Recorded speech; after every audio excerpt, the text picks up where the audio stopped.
ഇഡിയുടെ erectile ഡിസ്ഫങ്ഷൻ്റെ ഏറ്റവും പ്രധാനപ്പെട്ട കാരണം 80% മൈൻഡാണ്. ഫുഡ് രാവിലെ മോർണിംഗ് ബ്രേക്ക്ഫാസ്റ്റ് സ്കിപ്പ് ചെയ്യുക, ഒരു 12 മണിക്ക് പോയിട്ട് ലഞ്ചും ഒഴിവാക്കുന്ന രൂപത്തിൽ എന്തെങ്കിലും കഴിക്കുക, പിന്നീട് വൈകിട്ട് ഒരു 11 മണിക്ക് വീണ്ടും രാത്രി ഹെവി ലോഡായിട്ട് കഴിച്ചുറങ്ങുക, വളരെ ലേറ്റായിട്ട് എഴുന്നേൽക്കുക, ഹൈ കലോറി ബോഡിയിലേക്ക് എന്ത് ചെയ്യുക, യാതൊരു മൂവ്മെൻറ്റ്സും ഫിസിക്കൽ ആക്ടിവിറ്റീസും ഇല്ലാതെ ഡെപ്പോസിറ്റ് ചെയ്യുക. ഇഡിയുടെ കാര്യത്തിൽ നിങ്ങൾ ഡയറക്റ്റ് ട്രീറ്റ്മെൻറ്റ് എടുക്കുന്നതാണ് ഏറ്റവും ബെറ്റർ. കാരണം ട്രീറ്റ്മെൻറ്റ് എടുത്ത് ഡോക്ടറോട് അതിൻ്റെ കാരണങ്ങൾ കണ്ടെടുത്തതിന് ശേഷം നിങ്ങൾ മെഡിസിൻ എടുക്കുന്നത് സെക്കൻഡ് സ്റ്റെപ്പാണ്. കുറച്ച് ദിവസങ്ങൾക്ക് മുമ്പ് ഒരു പേഷ്യൻ്റ് വിളിച്ച് ചോദിച്ചു, ഡോക്ടർ ഇപ്പോൾ ഹോസ്പിറ്റലിൽ ഉണ്ടോ എന്ന് ചോദിച്ചു. ഞാൻ ചോദിച്ചു എന്തായിരുന്നു വിഷയം? ഡോക്ടർ എമർജൻസി ആയിട്ട് കാണുന്നതാണ്. ഞാൻ പറഞ്ഞു ഇങ്ങനെ ഹോസ്പിറ്റലുണ്ട്, കുറച്ച് കഴിഞ്ഞിട്ട് ഈവനിങ് ഒരു കോൺഫറൻസിന് പോകണം, ഡോക്ടർ അർജൻറ്റായിട്ട് കാണുന്നതാണ്. ഞാൻ പറഞ്ഞ് ഇപ്പോൾ സ്ഥിരമായിട്ട് എന്നെ കൺസൾട്ട് ചെയ്യുന്ന പേഷ്യൻ്റാണ്, അവർ ഫാമിലി മൊത്തം. ഞാൻ പറഞ്ഞാൽ ഇപ്പോൾ യാത്ര ചെയ്യും, അതിന് മുമ്പ് വന്ന് നമുക്ക് കാണാമെന്നാണ്. സംസ്ഥാനത്ത് പേഷ്യൻ്റ് വന്ന് കരയാണ്. എനിക്ക് എന്തായിരുന്നു വിഷയം? അപ്പോൾ ഡോക്ടറോട് പിന്നെ എനിക്കൊരു കാര്യം പറയാൻ പറഞ്ഞോളൂ. ഞാനിങ്ങനെ ഒരു ബുദ്ധിമുട്ടായിട്ട് ബന്ധപ്പെട്ട് ഒരു ഇറിറ്റൽ ഡിസ്ഫങ്ഷൻ പ്രശ്നമായിട്ട് ബന്ധപ്പെട്ട് ഇങ്ങനെ ഡോക്ടർ നമ്മളെ പേഴ്സണലായിട്ട് അറിയുന്നുണ്ട്, പറയാനൊരു മടി കൊണ്ടാണ് ഞാനിങ്ങനെ പുറത്ത് പോയിട്ട് ടെസ്റ്റ് ചെയ്തിരുന്നു. ഒരു ഫേമസ് ഹോസ്പിറ്റലിൽ പോയിരുന്നു. ഏകദേശം 30-35 രൂപ ഒരു പെർ ഡേ ചിലവായിട്ടുണ്ട്. പക്ഷേ ടെസ്റ്റ് ചെയ്തിട്ട് എന്നോട് പറഞ്ഞു നിങ്ങൾക്ക് ഇനി ഇറക്ഷൻ ഉണ്ടാവില്ല എന്നാണ് അവർ പറഞ്ഞിട്ടുള്ളതാണ്. അപ്പം ഞാൻ പറഞ്ഞു, അപ്പോൾ അവർ സംസാരിച്ചു. ഞാൻ പേടിക്കേണ്ട, ഞാനിപ്പോൾ പോണില്ല, ഒരു 5 മിനിറ്റ് ഇരിക്കാമെന്ന് ഇരുത്തി വിശദമായിട്ട് സംസാരിച്ച സമയത്ത് പുള്ളി ഇന്നലെ വരെ ഭാര്യയായിട്ട് ബന്ധപ്പെട്ടതാണ്. പക്ഷേ ഈ ടെസ്റ്റിന് ശേഷം ആകെ ഇപ്പോൾ വീടിൻ്റെ വർക്ക് എടുക്കുകയാണ്, അതിൻ്റെ ഫണ്ട് എടുത്തിട്ടാണ് ഈ ടെസ്റ്റുകളൊക്കെ ചെയ്തത്. അപ്പോൾ എന്നോടാണ് ഡോക്ടർ വീടൊക്കെ ഇനി എന്തിനാണ് ഈ ഒരു ബുദ്ധിമുട്ട്? ഞാൻ പറഞ്ഞു അതൊക്കെ ശരിയാണ്, കാരണം നിർബന്ധമാണ് സെക്ഷൽ ലൈഫ്, അതുപോലെ ലൈംഗികപരമായിട്ടുള്ള കഴിവ് നിർബന്ധമാണ്, അതിന് സംശയമില്ല. പക്ഷേ ഈ ഒരു ദിവസം കൊണ്ട് എങ്ങനെ നഷ്ടപ്പെടാൻ സംസാരിച്ച് പുള്ളിയെ കൺവിൻസ് ചെയ്തു. വിശദമായിട്ട് സംസാരിച്ചപ്പോഴാണ് അതിൻ്റെ പുള്ളിക്ക് ഒരു ആത്മവിശ്വാസം ഉണ്ടായത്. അപ്പോൾ സന്തോഷത്തോടെ പോയി. പിറ്റേ ദിവസം എന്നെ വീണ്ടും വിളിക്കുകയാണ്. ഞാൻ എന്തായിരുന്നു വിഷയം? മെഡിസിനൊക്കെ കൊടുത്തിരുന്നു. എന്നോട് പറഞ്ഞു ഡോക്ടറെ ഇപ്പം ഞാൻ വേറൊരു ഹോസ്പിറ്റലിൽ പോയി കഴിഞ്ഞാൽ എനിക്ക് ഉറക്കമില്ല. വൈഫൊക്കെ ചോദിച്ചു എന്താണ് ബുദ്ധിമുട്ട് എന്നുള്ളത്. ഞാൻ വേറൊരു ഹോസ്പിറ്റലിൽ പോയി വീണ്ടും ഏകദേശം 10-20,000 രൂപ ചിലവാക്കി. അപ്പോൾ അവിടെ നിന്ന് ടെസ്റ്റ് ചെയ്ത സമയത്ത് 10,000 രൂപ കുറവാണ് മറ്റേതിനേക്കാളും. അപ്പോൾ അവിടെ നിന്ന് ടെസ്റ്റ് ചെയ്ത സമയത്ത് അവിടുത്തെ ഡോക്ടർ പറഞ്ഞു ഒരു കുഴപ്പമില്ല, കാരണം അത് അവരുടെ ടെക്നിക്കൽ മിസ്റ്റേക്കാണ്, അവിടെ ചെയ്ത സ്റ്റാഫിൻ്റെ പ്രശ്നമാണ്, ആ ടെസ്റ്റ് പ്രോപ്പറായിട്ടല്ല ചെയ്തത്, ഡോക്ടർ മാത്രമാണ് ചെയ്യേണ്ടത്, അവിടെ ചെയ്ത സ്റ്റാഫാണെന്ന് പറഞ്ഞു. അപ്പോൾ പിന്നെ ഡോക്ടർ അവർ രാത്രി വന്നിട്ട് വിശദമായിട്ട് കണ്ട് സന്തോഷത്തോടെ. അപ്പം ഞാൻ പറയാം ഈ ഒരു ഇൻസിഡൻറ്റ് പറയാനുള്ള കാരണം യഥാർത്ഥത്തിൽ ഇഡിയുടെ 80% നമ്മുടെ മൈൻഡ് റിലേറ്റഡ് ആണ്. നമുക്കങ്ങനെ തോന്നുകയാണെങ്കിൽ അത് ഹൈലി കോംപ്ലിക്കേറ്റഡ് ആണ്. ആ പേഷ്യൻറ്റിന് മെഡിസിനൊക്കെ കൊടുത്ത് വളരെ ഹാപ്പിയാണ്. ഒരു 1 മന്ത് കൊണ്ട് മൂപ്പർ മെഡിസിനൊക്കെ നിർത്തി, പിന്നീട് ഒരു പ്രശ്നം ഉണ്ടായിട്ടില്ല. ഇപ്പം അടുത്ത് മൂപ്പർ വൈഫിനെയും കൂട്ടി വന്നിരുന്നു. അപ്പോൾ നമ്മൾ മനസ്സിലാക്കേണ്ടത് ഇഡിയുടെ ഇറക്ടൈൽ ഡിസ്ഫങ്ഷൻ്റെ ഏറ്റവും പ്രധാനപ്പെട്ട കാരണം 80% മൈൻഡാണ്. ഇനി എന്താണ് ഇഡി എന്ന് നമുക്ക് നോക്കാം. നമുക്ക് എല്ലാവർക്കും അറിയണത് പോലെ കൃത്യമായ രൂപത്തിൽ ലൈംഗിക ബന്ധത്തിൽ ഏർപ്പെടാൻ പറ്റാത്തതിനാണ് നമ്മൾ എന്ത് പറയണത്? Erectile dysfunction. ഇറക്ടൈൽ ഡിസ്ഫങ്ഷൻ പ്രധാനമായിട്ട് 2 തരത്തിലാണ് ഡിവൈഡ് ചെയ്തിട്ടുള്ളത്. ആദ്യത്തേത് പ്രൈമറിയാണ്, അതായത് പെർമനൻ്റ് ആയിട്ടുള്ള ഫിസിയോളജിക്കൽ രൂപത്തിലുണ്ടാകുന്ന ബുദ്ധിമുട്ട്. അവർക്ക് ഒരു കാരണവശാലും ഇറക്ടൈൽ ബന്ധപ്പെടാൻ പറ്റില്ല, ഇറക്ടൈൽ ഡിസ്ഫങ്ഷൻ, അതായത് ഒരു കാരണവശാലും ബന്ധപ്പെടാൻ പറ്റില്ല. രണ്ടാമതാണ് സെക്കൻഡറി, ഒരുപാട് പ്രാവശ്യം ബന്ധപ്പെട്ടിരുന്നു, പക്ഷേ ഇപ്പോൾ അത് സംഭവിച്ചിരിക്കുകയാണ്. ഇതിൽ തന്നെ ഒരുപാട് കോഴ്സുകളുണ്ട്. ആദ്യമായിട്ട് പറയുകയാണ് പെർഫോം ആങ്സൈറ്റി, അതായത് ഏതെങ്കിലും ഒരു സമയത്ത് ഇപ്പോൾ പല കാര്യങ്ങളുണ്ട്. ഇപ്പോൾ പുരുഷനെ സംബന്ധിച്ചിടത്തോളം ഓവർലോഡായിരിക്കും, റെസ്പോൺസിബിൾ കൂടുതലായിരിക്കും. ബിസിനസ് മാൻ ആണെങ്കിൽ ഒരുപാട് കച്ചവടം, ഇപ്പം ബന്ധപ്പെടുന്നതിന് മുമ്പായിരിക്കും എന്താ പറഞ്ഞിട്ടുണ്ടാവുക, ഇന്നൊരു പ്രശ്നം ഉണ്ടായിട്ടുണ്ട്, അവിടെ ഒരു എമർജൻസി ഇഷ്യൂ ആണ്. അതോടുകൂടി പുള്ളിയുടെ മൂഡ് എന്തായിട്ടുണ്ടാവും, മാറിയിട്ടുണ്ടാവും ബന്ധപ്പെടുന്നത്. അപ്പോൾ അതോടുകൂടി എന്താവും, പിന്നീട് ബന്ധപ്പെടാൻ പറ്റാത്ത അവസ്ഥ. അപ്പോൾ അത് വൈഫ് പിന്നീട് പറയണേ, അല്ലെ പുള്ളിക്ക് എന്നെ തോന്നുകയാണ് എന്നെ കൊണ്ട് ഇത് പറ്റണില്ലല്ലോ എന്നുള്ള ചിന്ത വരികയാണെങ്കിൽ പിന്നീട് പുള്ളിക്ക് ഒരിക്കലും എന്ത് ചെയ്യാൻ പറ്റില്ല, ഒരിക്കലും ബന്ധപ്പെടാൻ പറ്റില്ല. കാരണം ആ മൈൻഡാണ് ഏറ്റവും പ്രധാനം.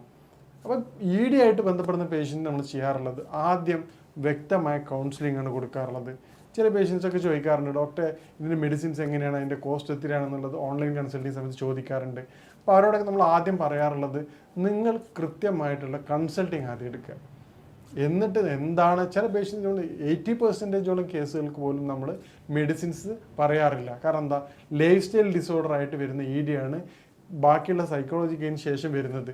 അത് അവർക്ക് വേണ്ട ചില ഡയറ്റ്സും കാര്യങ്ങളും പറഞ്ഞു കൊടുക്കുന്നതോട് തന്നെ ഫിസിക്കൽ ആക്ടിവിറ്റീസും കൂടുന്നത് സെക്കൻഡ് ടൈം 1 മന്തിന് ശേഷം വീണ്ടും കൺസൾട്ട് ചെയ്യുന്ന സമയത്ത് അവരോട് ചോദിക്കും, ആ ഡോക്ടർ ഇപ്പോൾ ബെറ്റർ ആയിട്ട് ഇമ്പ്രൂവ് ആയിട്ടുണ്ട്, ഒരു 30-40% ചേഞ്ചസ് വന്നിട്ടുണ്ട് വിത്തൗട്ട് മെഡിസിൻ തന്നെ. അപ്പോൾ അവരും സാറ്റിസ്ഫൈഡ് ആണ്. കാരണം വിളിക്കുന്ന പേഷ്യൻസൊക്കെ പുറമേയുള്ള രാജ്യങ്ങളിൽ നിന്നും ഒരുപാട് ദൂരത്താണ്. അപ്പോൾ അവരുടെ ഇമ്പോർട്ടൻ്റ് ആണെങ്കിൽ നമ്മൾ എന്ത് ചെയ്യും, മെഡിസിൻ ഫോറിൻ കൺട്രീസിലേക്ക് കൊറിയർ ചെയ്യാറുണ്ട്. പക്ഷെ അവരോട് പറയും, നിങ്ങൾ ഈ ഒരു സ്റ്റേജിന് ഇപ്പോൾ മെഡിസിൻ ആവശ്യമില്ല. രണ്ടാമതൊരു തരം പേഷ്യൻസ് ഉണ്ട്. കാരണം ആ മെഡിസിൻസ് നമ്മൾ സ്റ്റാർട്ട് ചെയ്തെന്ന് ചോദിച്ചു, ഡോക്ടർ ഇത് പൂർണ്ണമായിട്ട് മാറുമോ എന്നുള്ളത്. അപ്പോൾ അവരോട് പറയും, ED എന്നുള്ള ബുദ്ധിമുട്ട് നിങ്ങൾക്ക് വന്നിട്ടുള്ളത് കുറച്ച് ക്രോണിക് ആയിട്ടുള്ള അവസ്ഥ കൊണ്ടാണ്.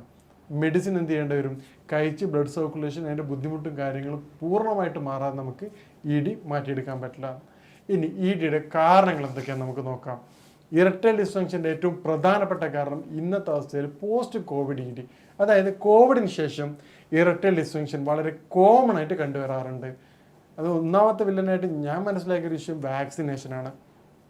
കാരണം വാക്സിന് ബ്ലഡ് ഡൈല്യൂട്ട് ആവാതിരിക്കാനുള്ള മെത്തേഡിലൂടെ അത് കുറച്ച് EDക്ക് കാരണമാവാറുണ്ട്. കാരണം ഹിസ്റ്ററി എടുക്കുന്ന NRIs ആണ് അധികം. ഗൾഫിലുമായിട്ട് ബന്ധപ്പെട്ട നമ്മുടെ നാട്ടിനേക്കാളും 3 ഡോസ് അടക്കം വാക്സിൻ എടുത്ത ആൾക്കാരിലാണ് ഇത് കൂടുതലായിട്ട് കണ്ടുവരുന്നത്. രണ്ടാമത്തെ കാര്യമാണ് നമ്മുടെ സഡൻഡറി ലൈഫ് സ്റ്റൈൽ. എല്ലാ അസുഖത്തിൻ്റെ ഏറ്റവും പ്രധാനപ്പെട്ട കാരണമായിട്ട് ഇന്ന് എല്ലാവരും പറഞ്ഞ കാര്യം എന്ത്, സഡൻഡറി ലൈഫ് സ്റ്റൈൽ. നമ്മൾ ഈ സഡൻഡറി ലൈഫ് സ്റ്റൈൽ എന്ന് പറയുമ്പോൾ പ്രത്യേകിച്ച് എന്തോ ചെയ്യണ ആ കാര്യമല്ല.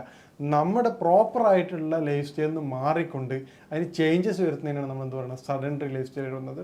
കൃത്യതയില്ലായ്മ, ഉറക്കത്തിന് കൃത്യമായ സമയമില്ലാതിരിക്കുക, ഉറങ്ങി എഴുന്നേൽക്കുന്നതിന് കൃത്യമായ സമയമില്ലാതിരിക്കുക, ഭക്ഷണത്തിന് ഫുഡ് രാവിലെ മോർണിംഗ് ബ്രേക്ക്ഫാസ്റ്റ് സ്കിപ്പ് ചെയ്യുക, ഒരു 12 മണിക്ക് പോയിട്ട് ലഞ്ചും ഒഴിവാക്കുന്ന രൂപത്തിൽ എന്തെങ്കിലും കഴിക്കുക, പിന്നീട് വൈകിട്ട് ഒരു 11 മണിക്ക് വീണ്ടും രാത്രി ഹെവി ലോഡായിട്ട് കഴിച്ചുറങ്ങുക, വളരെ ലേറ്റായിട്ട് എഴുന്നേൽക്കുക, ഹൈ കലോറി ബോഡിയിലേക്ക് എന്ത് ചെയ്യുക, യാതൊരു മൂവ്മെൻറ്റ്സും ഫിസിക്കൽ ആക്ടിവിറ്റീസും ഇല്ലാതെ ഡെപ്പോസിറ്റ് ചെയ്യുക. ഇത് ബ്ലഡ് സർക്കുലേഷൻ കുറയ്ക്കും. ബോഡിയുടെ ബ്ലഡ് സർക്കുലേഷൻ കുറയ്ക്കുന്നത് എന്താവും, EDയുടെ പ്രധാനപ്പെട്ട കാരണമാണ്. അപ്പോൾ ഈ തരത്തിൽ വരുന്ന പേഷ്യൻറ്റ് നമ്മൾ പറയാറുള്ളത്, നിർബന്ധമായിട്ട് യുവാക്കളാണെങ്കിൽ നിർബന്ധമായിട്ടും ഒരു ദിവസം 1 hour തന്നെ നിങ്ങൾക്ക് സൈക്ലിംഗ് ആണ് താല്പര്യം സൈക്ലിംഗ് ചെയ്യാം, നടത്താണെങ്കിൽ നടത്താം, ജിമ്മിൽ പോകണമെങ്കിൽ ജിമ്മിൽ പോകാം. മിനിമം 1 hour എങ്കിലും നിങ്ങൾ എന്ത് ചെയ്യണം, നിർബന്ധമായിട്ടും വ്യായാമം ചെയ്യേണ്ടതാണ്. അപ്പോൾ ഈ രൂപത്തിൽ നമ്മൾ പറയുമ്പോൾ തന്നെ നെക്സ്റ്റ് ടൈം കൺസൾട്ടിങ് വരുമ്പോൾ എന്താണ് അതിൻ്റെ റിസൾട്ട് അവർ തന്നെ പറയാണ്, ഡോക്ടറെ ഇപ്പോൾ ഫുൾ ഹാപ്പിയാണ് ഡോക്ടറെ, യാതൊരുവിധ പ്രശ്നവുമില്ല. അപ്പോൾ ഞാൻ പറയാം, അപ്പോൾ അത് മെഡിസിൻസിന് പകരം എന്ത് ചെയ്യാൻ പറ്റും, നമുക്ക് ചില ഡ്രൈ ഫ്രൂട്ട്സുകൾ കൊണ്ടും ഡയറ്റിലൂടെ തന്നെ അത് മാറ്റി കൊടുക്കാൻ പറ്റും. ഇനി പിന്നീടുള്ള ഏറ്റവും പ്രധാനപ്പെട്ട കാര്യമാണ് നമ്മുടേത് ടെൻഷൻ. ബാക്കി എല്ലാ ലൈഫാണ്, ഒരുപാട് കാര്യങ്ങളുണ്ടാകും. ആ ടെൻഷനൊക്കെ നമ്മൾ ഇതിലേക്ക് കടത്തി കൊണ്ടുവന്നു കഴിഞ്ഞാൽ അത് പെട്ടെന്ന് ഈ പറഞ്ഞ സെക്ഷൽ ED മാത്രമല്ല ഒരുപാട് കോംപ്ലിക്കേഷൻ അത് കാരണം. അപ്പം ബെഡ്റൂമിലേക്ക് വരുന്നതിന് മുമ്പ് തന്നെ എന്ത് ചെയ്യണം, നിങ്ങൾ ബാക്കിയുള്ള കാര്യങ്ങളൊക്കെ അവിടെ ഒഴിവാക്കിക്കൊണ്ട് ബെഡ്റൂമിലേക്ക് വരുമ്പോൾ ബാക്കിയുള്ള എല്ലാ കാര്യങ്ങളും സംസാരിക്കാൻ, നിങ്ങളുടെ പ്രശ്നങ്ങളും അതുപോലെ തന്നെ കോംപ്ലിക്കേഷൻസും പറയാനുള്ള ഒരു വേദിയാക്കി നിങ്ങൾ ബെഡ്റൂം മാറ്റരുത്. അവിടെ നിങ്ങൾ നല്ല പോസിറ്റീവ് ആയിട്ടുള്ള കാര്യങ്ങൾ മാത്രം സംസാരിക്കുക. ഇനി എന്താണ് EDക്ക് നമുക്ക് ചെയ്യാൻ പറ്റുന്ന ഹോം റെമഡീസ് നോക്കാം. ED വന്നു കഴിഞ്ഞാൽ ഏറ്റവും പ്രധാന, നേരത്തെ പറഞ്ഞ ഫിസിക്കൽ ആക്ടിവിറ്റീസ് ഉണ്ടാക്കുക എന്നുള്ളതാണ്. അതോടൊപ്പം തന്നെ നമ്മൾ ചെയ്യേണ്ട ഏറ്റവും പ്രധാനപ്പെട്ട കാര്യം ഈത്തപ്പഴം സിറപ്പ്, ഡയറ്റ്സ് നല്ല ക്വാളിറ്റി ഉള്ള ഒരു ഈത്തപ്പഴം സിറപ്പ് ഡെയിലി ഒരു 4 എണ്ണം നിങ്ങൾ ഒരു ½ ഗ്ലാസ് ഒറിജിനൽ മിൽക്കിൽ ചേർത്ത് കഴിക്കുകയാണെങ്കിൽ അത് EDക്ക് വളരെ ഫലപ്രദമായിട്ട് കണ്ടുവരാറുണ്ട്. അതോടൊപ്പം തന്നെ ഫാറ്റി ലിവറോ എന്നോ കാര്യങ്ങളുള്ള ആൾക്കാരാണെങ്കിൽ ഒരു ബോഡിയുടെ വെയിറ്റ് ഒരു 10-20% നിർബന്ധമായിട്ട് കുറച്ച് കഴിഞ്ഞാൽ, നിങ്ങൾ ഒബേഴ്സ് ആണെങ്കിൽ BMI നോക്കിക്കൊണ്ട് നിങ്ങൾ എബോവ് 25 ആണെങ്കിൽ അത് ബോഡി വെയിറ്റ് റെഡ്യൂസ് ചെയ്യൽ നിർബന്ധമാണ്.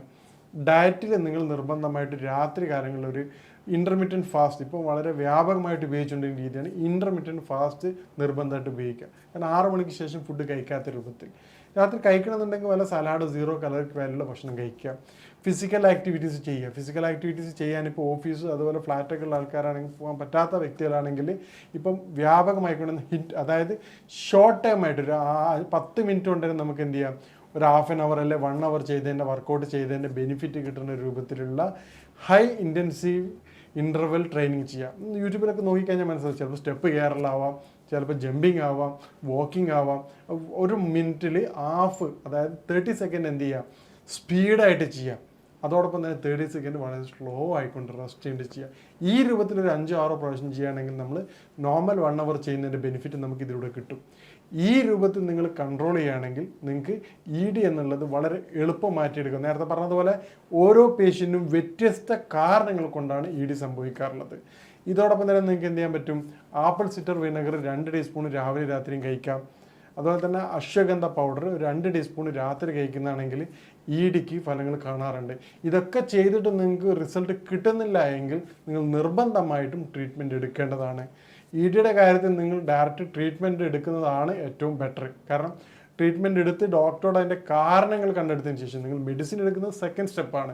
മറിച്ച് ഡോക്ടറോട് അതിൻ്റെ കാരണങ്ങൾ പറഞ്ഞുകൊണ്ട് ഇന്ന വിഷയങ്ങളാണെന്ന് സംസാരിച്ച് കൃത്യമായിട്ട് അതിൻ്റെ കാരണം കണ്ടെത്തി അത് റൂൾ ഔട്ട് ചെയ്ത് അതിൻ്റെ കാരണത്തിനനുസരിച്ച് നിങ്ങൾ ലൈഫ് സ്റ്റൈൽ ഒന്ന് ചേഞ്ച് ചെയ്യുകയാണെങ്കിൽ തന്നെ നമുക്ക് ഒരു 80% ED കേസുകൾ പൂർണ്ണമായിട്ട് മാറ്റിയെടുക്കാവുന്നതാണ്. ഇതുമായിട്ട് ബന്ധപ്പെട്ട കാര്യങ്ങൾ നിങ്ങൾക്ക് ബന്ധപ്പെടാവുന്നതാണ്. ഇനി മറ്റൊരു വിഷയമായിട്ട് കാണാം. നന്ദി.